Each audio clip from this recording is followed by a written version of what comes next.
Financial goal के नए video में आपका स्वागत है।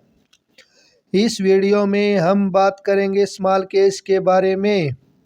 स्मॉल केस क्या होते हैं? स्मॉल केस म्यूचुअल फंड और इंडेक्स फंड की तरह ही एक स्टॉक में इन्वेस्ट करने का तरीका होता है। इस सामान्यतः म्यूचुअल फंड की तुलना में जो स्मॉल केस होते हैं उनका एक्सपेंस रेशियो कम होता है, जबकि इंडेक्स फंड की तुलना में स्मॉल केस का एक्सपेंस रेशियो ज़्यादा होता है। स्मॉल केस के अंदर एक बास्केट ऑफ स्टॉक होता है जिसके अंदर 5, 10, 20 स्टॉक होते हैं।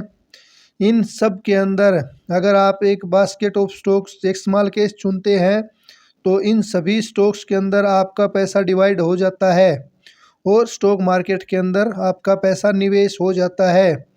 आप अपनी मर्जी से कोई भी स्मॉल केस चुन सकते हैं और आजकल स्मॉल केस के अंदर स्टॉक्स को बदलने का भी प्रावधान है।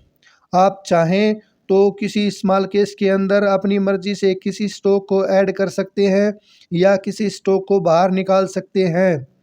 आप स्मॉल केस के अंदर थीम बेस इन्वेस्टिंग कर सकते हैं। जैसे आईटी में अगर आपको इन्वेस्ट करना है तो आप आईटी बेस स्मॉल केस ले सकते हैं। अगर आपको निवेश बैंकिंग में करना है तो आप बैंकिंग बेस स्मॉल केस ले सकते हैं। इसी तरह आप इंफ्रा बेस स्मॉल केस भी ले सकते हैं।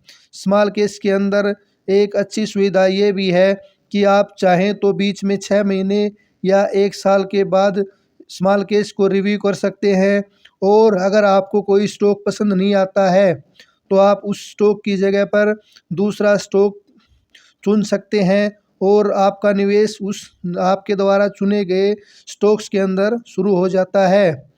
इसके अंदर स्मॉल केस के अंदर निवेश करते वक्त ध्यान देने वाली बात ये होती है कि इसके अंदर आपको स्टॉक मार्केट की अच्छी समझ होनी चाहिए। अगर आप थीम बेस इन्वेस्टिंग करते हैं या आप अपनी मर्ज़ी से कोई स्टॉक चुनते हैं तो आपको स्टॉक मार्केट की अच्छी समझ होनी चाहिए। इसलिए स्मॉल केस में म्यूचुअल फंड और इंडेक्स फंड की तुलना में ज़्यादा नॉलेज की आवश्यकता पड़ती है। इसी के साथ फाइनेंशियल गोल के इस वीडियो में इतना ही। मिलते हैं नए वीडियो के साथ, तब तक के लिए साइनिंग ऑफ। Check it.